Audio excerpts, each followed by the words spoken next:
This last fall, our family had a great opportunity to go through Vermont and to visit the Coolidge homestead and to learn a lot more about Calvin and Grace Coolidge, and what a special year this is for the Coolidge administration. And Roy Howard Beck, of course, Marshfield native, first moderator of the Presidential Descendants Panel, and Jennifer Harville, President Coolidge's great-granddaughter, became friends at the first Cherry Blossom Festival. And I think maybe since that relationship has been built, that Roy Howard and Jennifer have found each other at numerous Coolidge events or acquaintances through the Coolidge world. And so it was only appropriate today that we ask Roy Howard to sit down to moderate with Jennifer more in depth about Calvin Coolidge, who I believe is being re-examined by historians and finding a whole new level of interest, especially amongst young Americans. So it's exciting today to welcome you all to have such a wonderful conversation. Let's put our hands together for Jennifer Harville and Roy Howard Beck. Thank you. Well, we actually haven't seen each other a lot, but usually it's here. But I must say that being able to tell people that I know Jennifer has been a ticket at times in Washington, D.C. And we'll talk a little bit about how things have changed. When we first met in '06 at the first festival, and it's kind of neat to think about it, because we're talking about the period of time that Marshfield has been connected to Calvin Coolidge, right, in a special way. Much has changed, and we're going to talk. I want Jennifer to talk a little bit about how much has changed since she first came, and I may kind of, I'm a writer and a journalist, which means I don't have to stick to the facts. But I am from Marshfield, and sometimes you don't need to let the facts get in the way of a good story. But I may overstate a little bit how much things have changed, but I think a lot has changed. And I just want to give you just a little quick vignette into things. My sense when we met was that Calvin Coolidge was way back in history, and I don't remember hearing much of anything about him. And I don't remember hearing anything about him in the previous 25 or 30 years. And now, in the last 3 or 4 years, I see him popping up a lot. And I did get an invitation through the email to go to the Library of Congress in January. It was a cold, windy night on Capitol Hill. And how many of you have been to the Library of Congress, the main, the main hall? I mean, it is one of the gorgeous rooms in all of America, isn't it?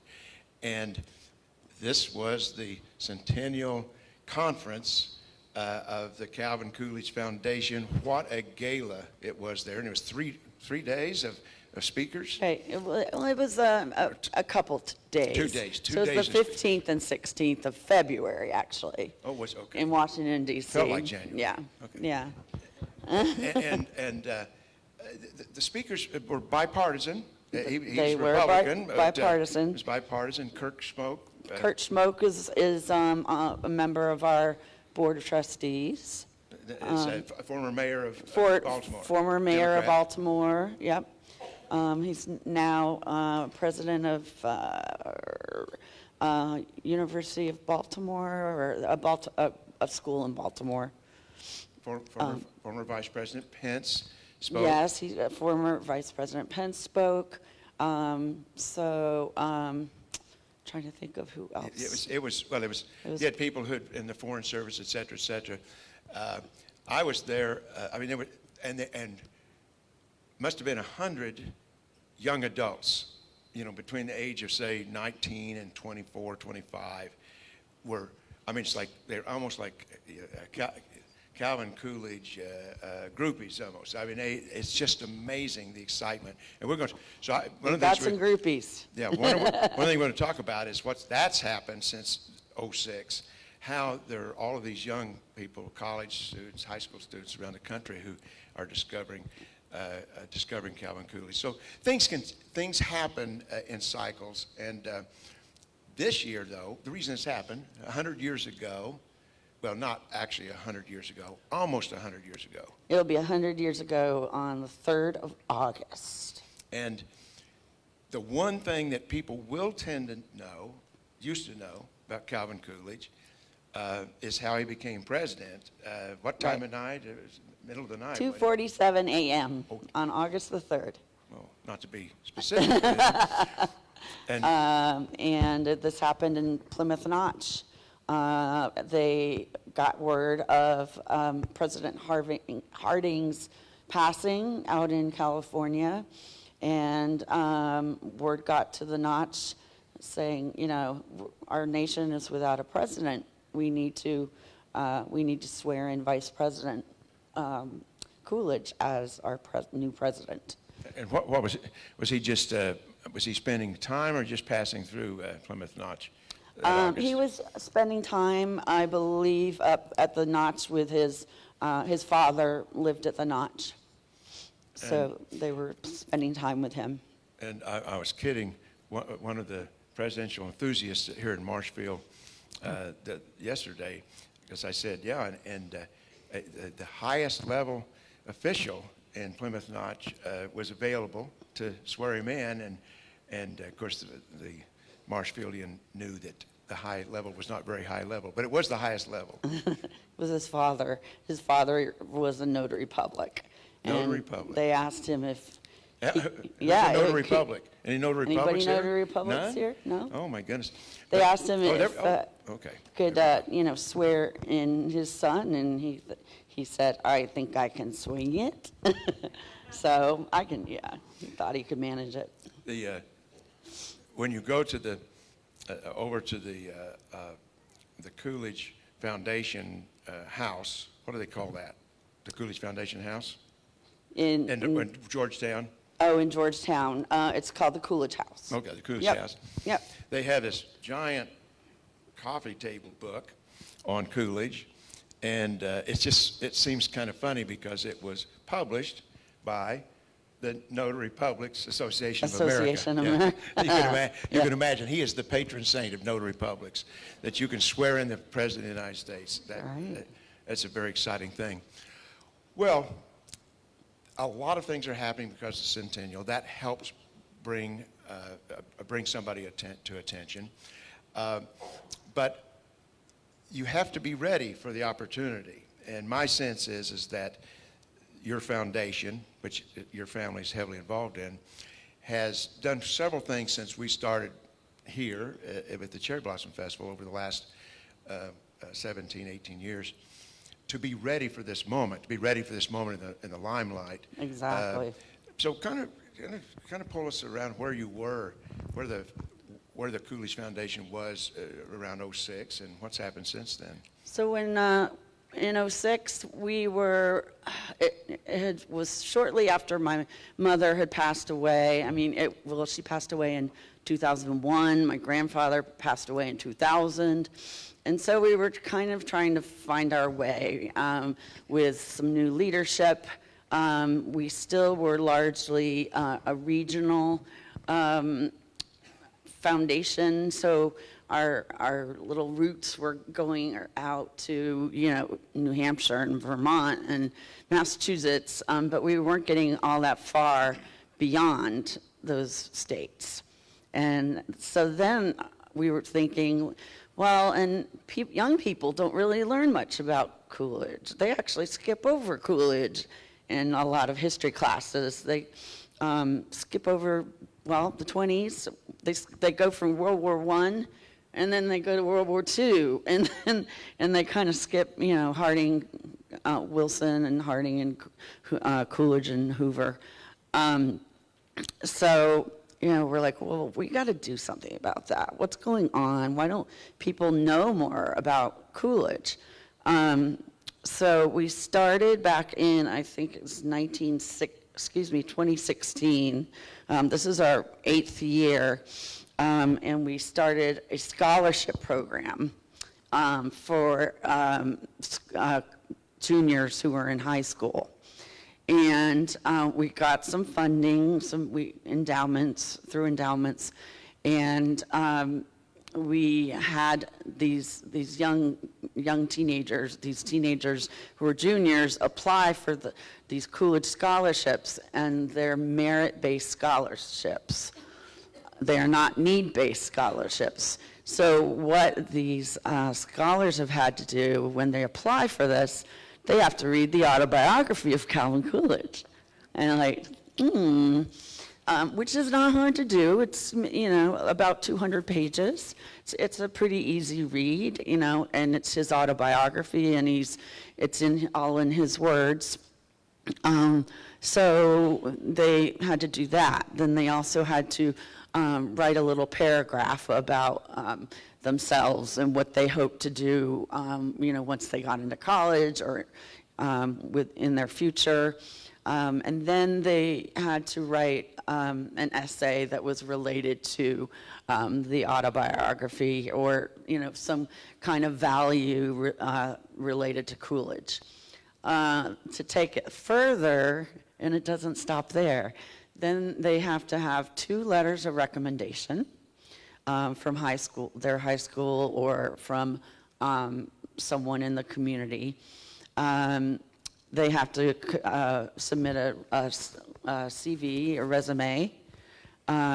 They submit their scores. If they've taken the SAT, they submit their SAT scores, their rank in high school, if it applies, if they're ranked. So a lot of these things. And so so that happened for the first time in 2016. And we started with about four or five scholars that first year. Fast forward to this year, well, now we have a lot of scholars. We have, let's see. She's insisting on facts. Yes. She got the real numbers. I know. Let's see, we're awarded 27 Coolidge Scholars all time, or we've awarded. So there's been, since 2016 to now, we've awarded 27 Coolidge Scholars. Now, these are full ride scholarships to any college or university in the country. Okay, it's a full ride 4-year scholarship. And this year, we received more than 4,100 applications on the Coolidge website, and they came from all 50 states. Now, the scholarships, that's the big, that's grabbing the big banana off the tree. That's the big banana. But in terms of spreading the word, you all came up with an ingenious idea to have a lot more people involved. And I want to interject my understanding of this is that a young woman that worked with me in my office in her 40s, her high school student, her junior son, I found out, told me that, well, he's preparing for this. Now, he's preparing for the scholarship, but what really attracted him was that there might just be a few scholarships, but there were 100 Senate positions. And that's Right. And you're going to tell him about this because So we have, how many are there? So we have the people, the youth who are chosen to be awarded the full scholarships. But if you are a finalist, you're considered a Coolidge senator. And each year there are 100 Coolidge senators, just like we have senators, 2 from each state. So we now have a total of 550 Coolidge senators who have, applied for the scholarship. So they read the autobiography. They thought about Coolidge and his beliefs and, how he looked at the economy and how he looked at various topics. And then they had to, they wrote essays on that. So even if they don't get to win the full scholarship, then they become Coolidge senators. They get a paid trip to Washington, D.C. in August, and they get to visit Congress and listen to speakers and learn how things work in Washington. And part of the genius of all this is that in every one of these households, of these 4,000 some people that, and of course, that's just the people who submit applications. I mean, there are even And more. I think in some households, there's been more than one. Yeah. There have been like siblings who have both submitted. Well, what happened in my colleague was everybody in the house read it. They were all discussing it. So this is a great way to revive somebody, a president that has not been paid much attention to for a while. Right. You've got all of these senators who are just getting ready to go to college. So now they're in their colleges, they're in their fraternities, sororities, their whatever the academic circles they're in, and now they become scholars on Coolidge. They're like ambassadors. They're ambassadors. And then the nice thing, too, is that they come back and they help us with some of our programming. They come back as interns. They come back and help us with some of our activities in the summer. We have debate programs at the Coolidge site in the summer where kids, high school children, have to debate the pros and cons about various subjects. So these people are our friends and supporters for life, we hope. Yeah. Well, and of course, they wouldn't become ambassadors if they weren't inspired. Right. That's the thing. Right. It starts with reading the autobiography. If you haven't read it, it's an easy read. It reminds me of the little blue biographies that we had in fourth grade here at Marshville School. But they're all biographies of famous people, and they're mainly of their childhoods. It'd be like the last chapter, they would become an adult, what they became famous for. I think at Miss McDonald's class, I read all year long. But it's that kind of a book in terms of what it was. You can feel what it was like for when he was a kid, when he was a teenager, when he was in college. From his own point of view. Yes, and very much, really, the sort of the angst, the goals, the hopes that you have as a kid, as a teenager, they don't really change. Wanting to They don't have please to your change that father, much. People can who was kind of a identify. disciplinarian. It's very inspiring. So these kids kind of catch on. The Library of Congress was full of these senators, all of them in college now. And are they well spoken? They were they asked wonderful questions for the speakers at the conference, and it was really amazing. Quick little sidelight. Yeah. So here those of you who've been in the Great Hall, it's lots of marble and steps and very high, and then you can go up the steps on each side, and then you got balcony all around, and all these amazing murals.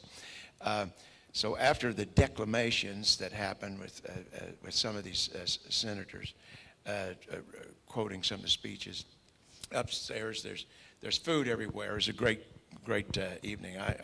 I loved it. But anyway, I run into a retired military officer who is a Coolidge. His last name is Coolidge. So I go, okay, and I go. I said, I know Jennifer. And Jennifer Coolidge Harville, and he goes, I've never met her. Well, this is one of, as we were talking a minute ago, Jennifer's, the direct family is small. There's just 3 great-grandkids. Exactly, small, but we come from one line. I want to say it's Samuel, but I don't have that totally known. But Mary and John Coolidge came over from Cottenham, England in the 1600s, and they had 7 or 8 children. And so then from each of those, children, there's a line that goes down. So And you had a big reunion of these We had a big, extended yeah, families. well, big, you know. Well, it's It not was the about, Hosmers, it was but- about 60 people Yeah, there last you go. summer. Yeah. So we had a reunion of people from, you know, not just the Calvin Coolidge related, but all sorts of Coolidges. And so this Coolidge, he says, I've never met Jennifer. I said, oh, I'm from Marshfield. I know her. And of course, the question was, Marshfield, Massachusetts, which we're named after, by the way. I've been there, Marshfield, Massachusetts. Anyway, that was fun. I try to pull the Marshfield card every time I can. It works pretty well. So this year, though, the senators are not going to meet maybe in addition to Washington, they're meeting in Plymouth Notch. Is that right or not? So actually, they'll be probably coming for the 4th of July. The 4th of July is Coolidge's birthday, and that's when we celebrate his birthday. We lay the wreath on his gravestone, which is sent from the White House. And and then we're going to have the celebration in August of his swearing in. So we'll probably have a lot of the scholars coming back and helping us, you know, with a lot of those activities. The other thing we're going to have, and I'm very proud of this, is we're going to have a naturalization ceremony in August, right around the swearing in. And we've had several of those up at the Notch, and they're very intimate. They're usually under a tent, and we usually have about 20 to 25 people who actually take the oath, and they become residents or citizens of the United States, and it's really, really exciting to see. They're so proud of what they've been through. So who's been to Plymouth Notch? Okay, good. And Now, it's- I mean, Marshville's a metropolitan area, right? Compared to, I've not been there. I'm hoping to go this year.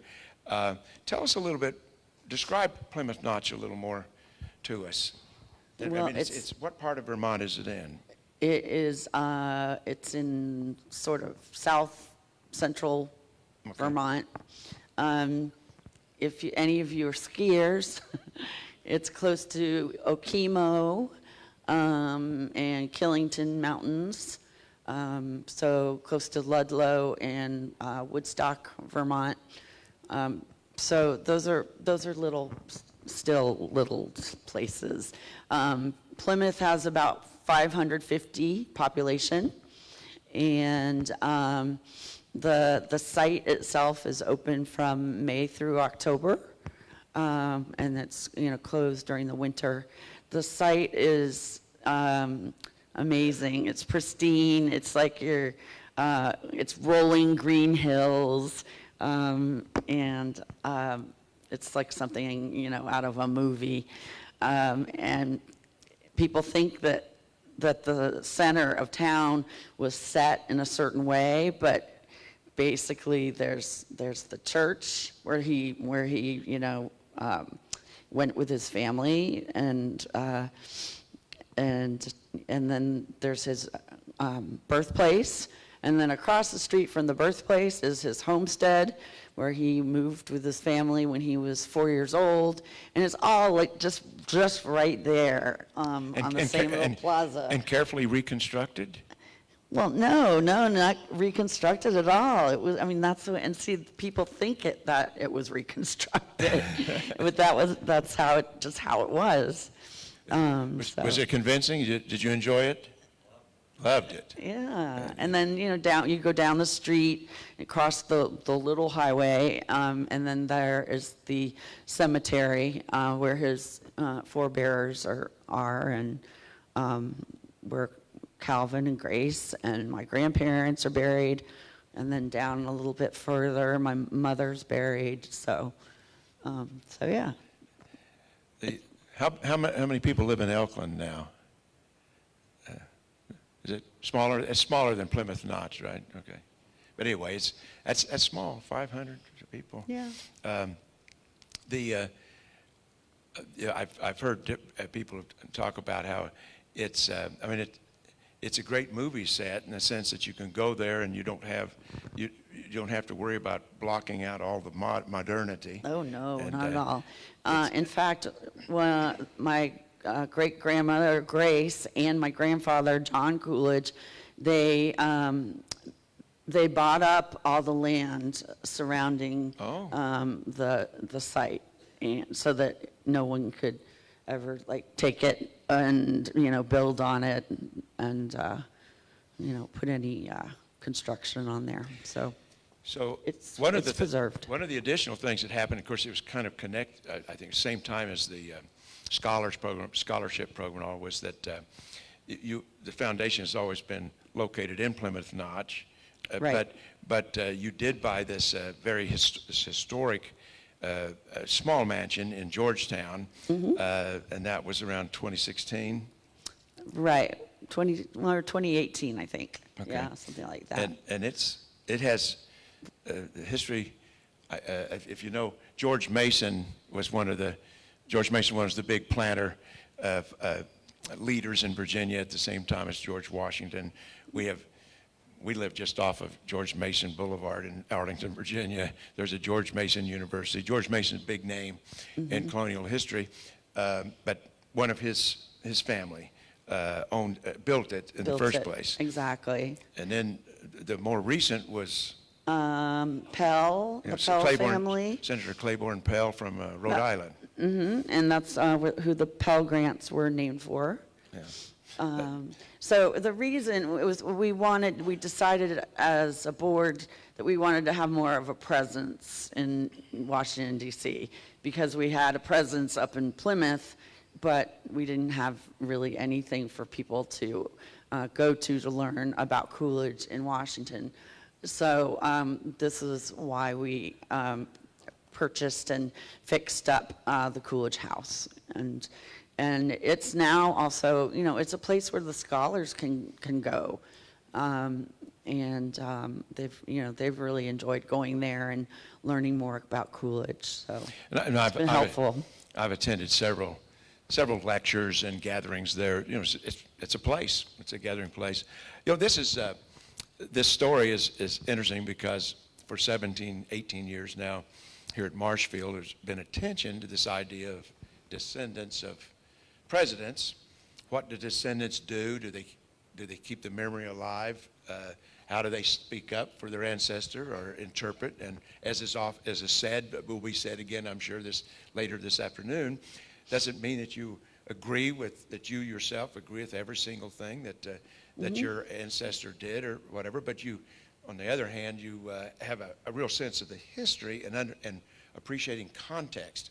Now, it's one thing to complain about your ancestors not getting attention, but this is a family that has found friends and over these last 18 years has really done quite a job, hasn't it, to go from more of a regional kind of thing to a truly national understanding. Really do outreach. And it's not a PR effort, I wouldn't call it. It's an education effort so that there's more awareness as to who Coolidge was and what he stood for, and it may not be he may not be a person that everyone agrees with, but at least he's being put out there. Yeah, and in a context that you feel is intellectually has intellectual integrity, historical integrity.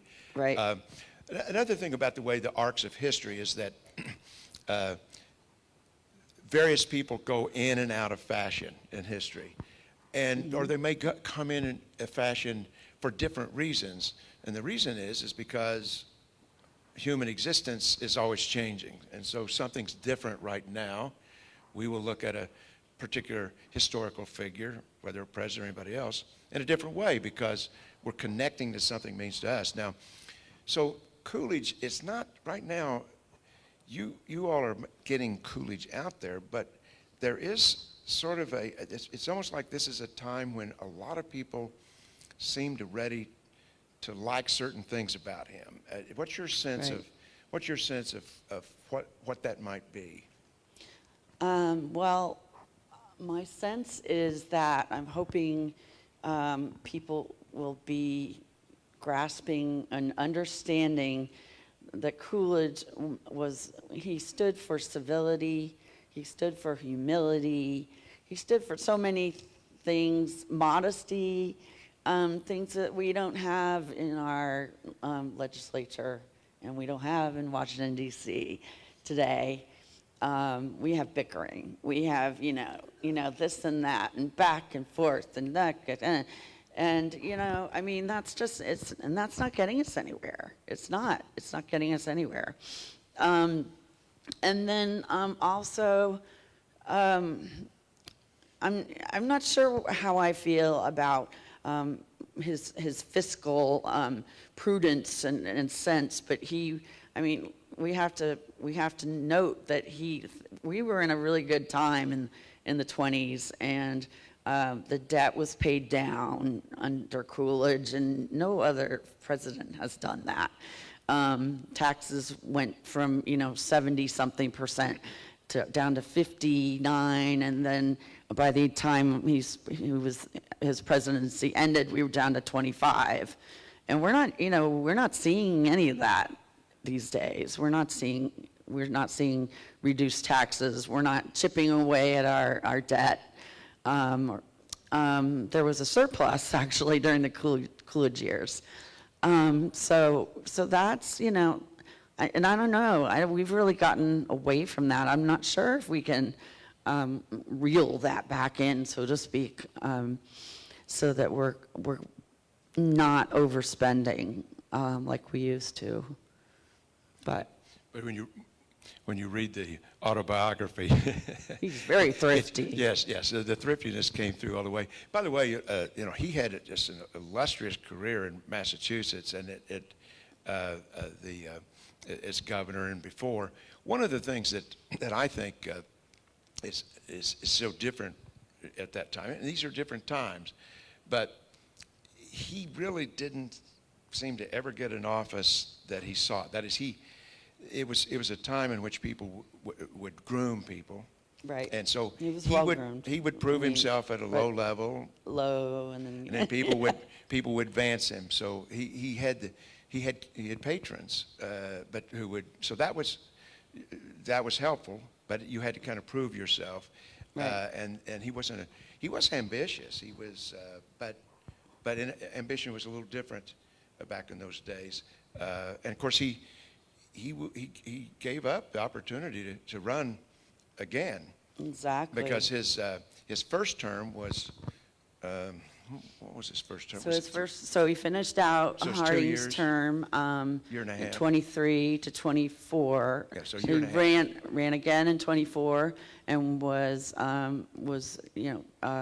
elected into office by his own right in 1924. So he served 1924 to 1928. Then he could have run again. He was very popular at that time. He was very popular, but this was actually when he was at the summer White House out in South Dakota. He put out a press release, which was on this little tiny scrap of paper. We actually saw it. You saw it? It was at the Library of Congress, and I saw the actual piece of paper. And it was just like written down, I do not choose to run for president in 1928. And that was it. And even his wife Grace didn't know about it. Like, she found out about it from the press the next morning. So somebody said to her, one of the senators said, "Oh, hey, did you hear that he's not running again?" She's like, "Oh, really?" No, I hadn't heard that. I think you said maybe even last year that one of the big misunderstandings, though, is that although Coolidge was succinct in his speaking, he was not silent. You were pointing out that That's right. He basically perfected the radio The address. radio, he was very, very popular on the radio. He did more than 500 speeches that were broadcast on the radio, and that's more than any previous president, president before him. So he was not into small talk. And there were times when he would come into a room and see people that he didn't know, and he'd want to kind of just crawl under a table. And that's when Grace came in, because she would be vivacious and talkative, and and make them feel welcome. But so he was the kind of person, and this is how my grandfather was too. They weren't talkative, and so you had to initiate. You ask the question, and then they answer. But they were they were the stereotype of the New reticent, Englander. yes, Yeah. New Englander. Yeah. Well, I wonder if there might be any questions or comments that anybody would like to make right now. Sure. Yes, they did. Thanks for bringing that up. Thank you for bringing that up. That happened in July of 1924, and my grandfather is the younger, excuse me, he's the older of the two brothers. He was the older. They were only about 19 months apart, and they were playing tennis on the White House tennis courts, and they were playing with I'm trying to remember his name. There was a colonel, a White House physician that they liked to play with too, and so they were playing, and then Calvin started to not feel very well, and so he went inside. This was Calvin Jr., and he had a fever, and things didn't seem to get better. He had a sore on his toe, and there were no antibiotics at that time. The antibiotics weren't invented until, he missed it by so little, just by less than a year. Wow.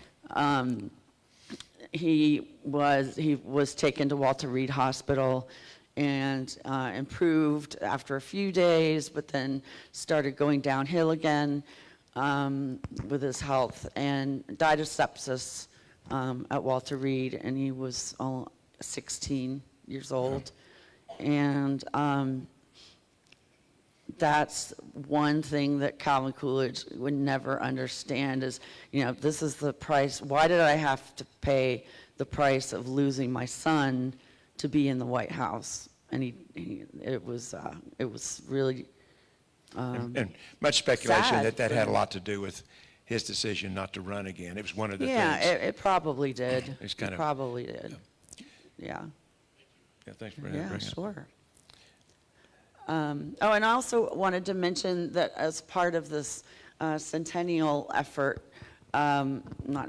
observation and celebration of the swearing in, we have put together a documentary with the help of some funding from Steve Forbes and a few other people,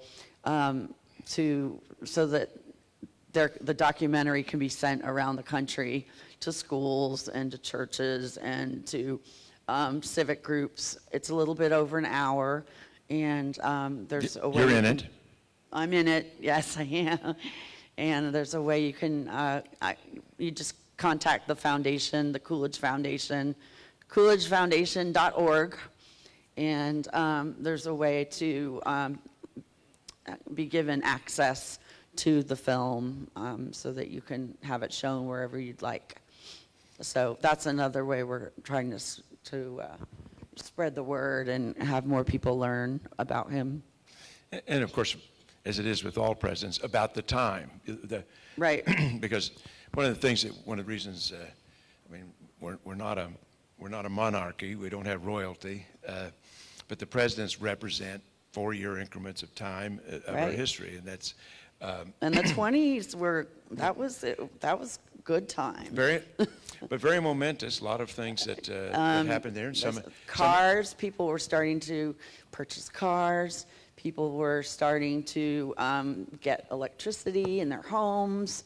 They were starting to, cleaning became easier because they had, vacuums and things like that were motorized, that would help make tasks easier. So it was they were good years, actually. Well, I think I thought this would be when I was told that we would be putting some emphasis on Coolidge in the Centennial year. It's an interesting way to think about history, and really the way that periods of time get extra attention, officials, and I find him to be a very interesting character. I've seen many scholars have said that Coolidge may have been, arguably, the most authentic man of faith that ever occupied the White House. It was not an ostentatious, wasn't really big, but if you read his autobiography, it was just, he was just infused with it. It was a great deal of the reason why he was such a civil politician.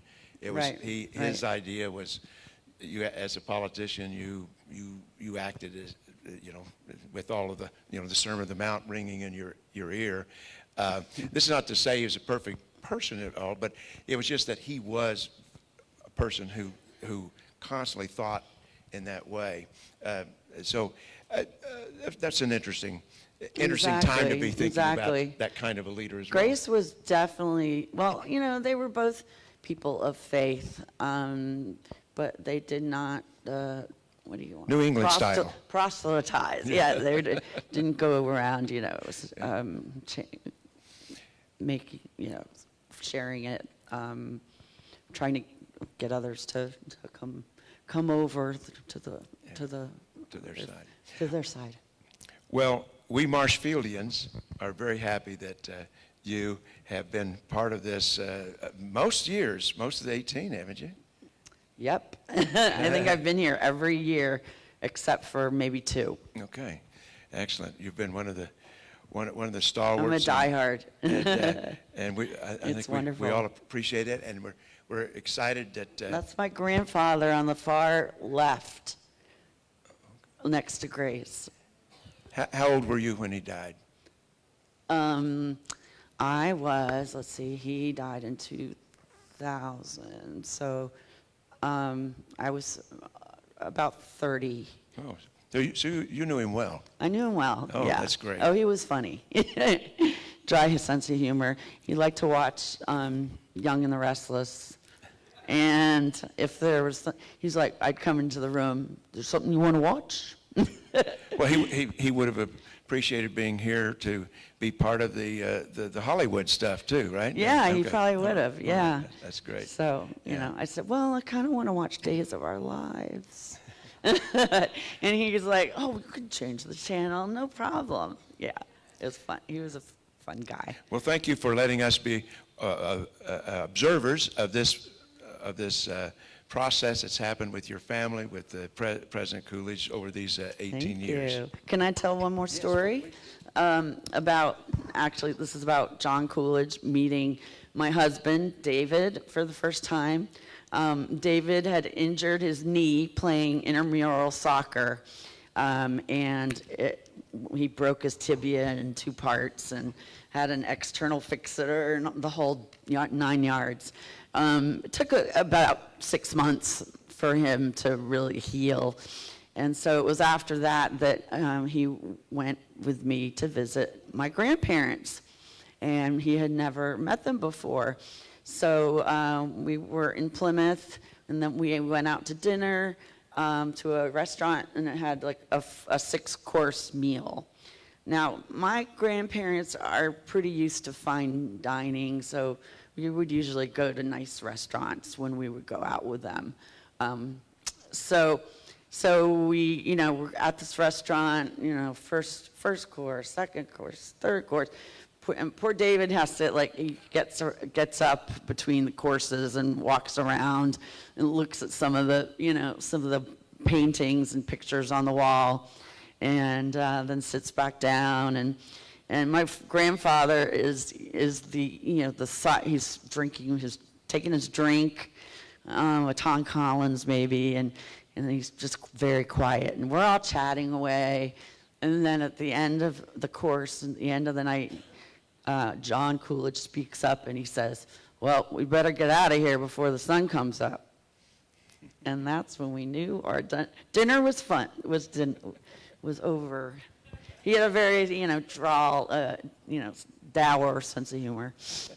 And But he was hilarious. And he'd grown up part way in the White House. I mean, right? Yeah, I mean, yeah. He was actually at college.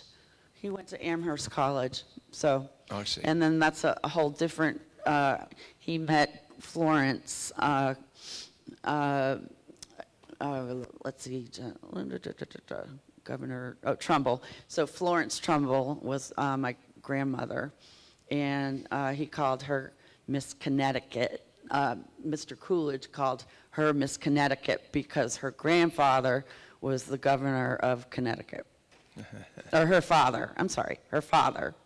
So it was, their dating was, and she went to Mount Holyoke, and then you had my grandpa going to Amherst. So, their dating was kind of fun, and then their wedding was kind of like a American royal wedding. Because people were up in the trees trying to get pictures of their wedding. So it was really exciting, yeah. Well, I didn't mean to cut you off a while ago. No, If you've got anything else, okay. That's all I can think of. If people have any other questions. Thank you, Jennifer. Thanks for having me.